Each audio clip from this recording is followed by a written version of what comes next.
Shoulder dislocation, जो shoulder dislocation में दोस्तों जो बैंकार्ड लीजन होता है उसकी जो सर्जरी की जाती है बैंकार्ड सर्जरी, आखिर उसमें सबसे अच्छे इम्प्लांट्स और सबसे लेटेस्ट इम्प्लांट्स कौन कौन से हैं आज हम उस पर बात करेंगे। और ये क्यों फेल हो जाती है सर्जरी, उसको कैसे बचा जाए इस पर ही बात करेंगे। मेरा नाम डॉक्टर मनु बोरा, मैं एक ऑर्थोपेडिक सर्जन और आर्थ्रोस्कोपिक एक्सपर्ट हूँ। Team ortho sport, Gurgaon, Bombay, Bangalore.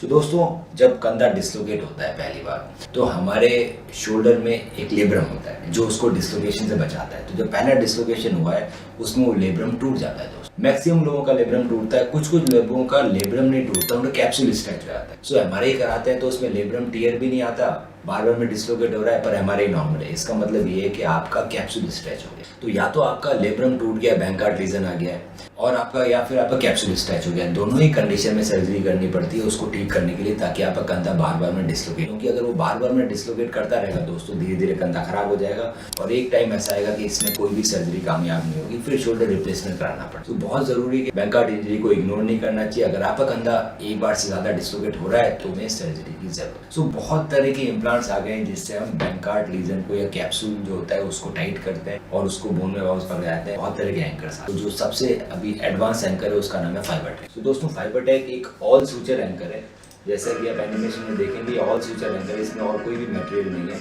और ये नॉटलेस टेक्नोलॉजी, नॉटलेस टेक्नोलॉजी का मतलब ये है कि इसमें अपने आप गांठ लग जाती है। जो नीचे वाला जो सूचर है उसमें ऑटोमेटिक ग्रुप में गांठ लग जाती है, तो आपको ऑटोमेटिक गांठ लगती है और ऊपर कोई गांठ नहीं दिखती है। तो ये नॉटलेस तरीके से हम इसमें बैंकार्ड का रिपेयर करते हैं, जिसके अंदर गांठ लगाने की ज़रूरत नहीं पड़ती। ये बहुत ही ज़्यादा अच्छी तरह से टाइट होता है एज़ कम्पेयर टू कि मैं अगर मैनुअली गांठ लगा रहा हूँ।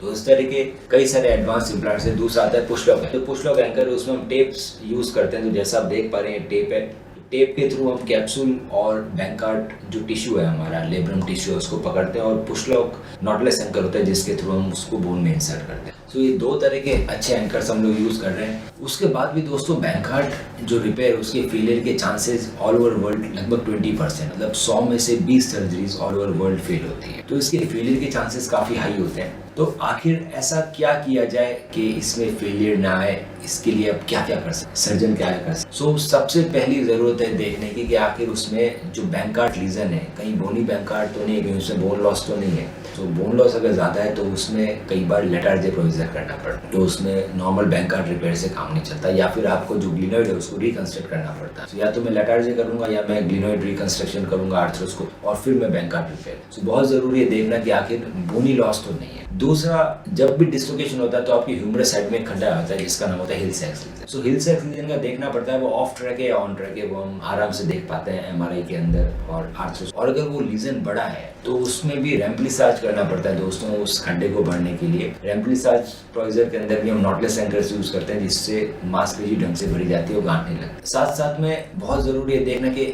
उसमें लैक्सिटी गिनती है इंसान में। अगर पेशेंट में लैक्सिटी ज़्यादा है, उससे कैप्सूल ज़्यादा स्ट्रेच होते हैं, तो कैप्सूल प्लाकेशन करना भी ज़रूरी है। तो कैप्सूल प्लाकेशन हो रहा है, आप अच्छे एंकर्स यूज़ कर रहे हो, बैंकार्ड टिश्यू आप उठा के ढंग से चिपका रहे हो, आपने बोन साफ करिए जब चिपकाने के लिए ताकि उसमें ब्लीडिंग आ जाए। दूसरा, आप बाकी जो प्रॉब्लम्स है वो भी एड्रेस कर रहे हो, जैसे कि हिल सैक्स लीजन हुआ, अगर बड़ा हिल सैक्स लीजन है तो उसमें आपको रेम्प्लिसाज करना है, या फिर अगर बोनी लॉस है तो उसमें आपको ग्लिनोइड रिकंस्ट्रक्शन या फिर लेटार्जी प्रोसीजर करना है।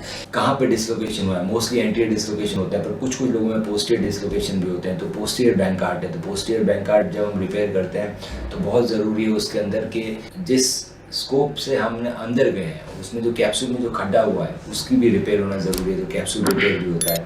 तो ये सब चीज़ें जब ढंग से की जाती है दोस्तों तो इसके फेलियर रेट कम होते हैं और आपको अच्छा। इसके बाद भी अगर आपको कोई भी सवाल है कि आखिर इसका ऑपरेशन कैसे किया जाता है, क्या सबसे एडवांसमेंट है, मेरी इस एमआरआई में देख के क्या क्या ऑपरेशन करने की ज़रूरत है, तो आप हमें अपनी एमआरआई भेज सकते हैं व्हाट्सएप पे, और उसको डिटेल में स्टडी करके मैं बताऊंगा सबसे बेस्ट इलाज क्या रहेगा।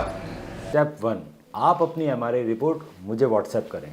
स्टेप 2, मैं आपकी एमआरआई रिपोर्ट को डिटेल में स्टडी करके बताऊंगा कि क्या हम आपको बिना सर्जरी के ठीक कर सकते हैं या फिर हमें सर्जरी करने की ज़रूरत है, एसीएल इंटरनल ब्रेस सर्जरी, और आपके नी में एसीएल के अलावा और क्या क्या समस्याएं हैं और उसे हम कैसे ठीक कर सकते हैं।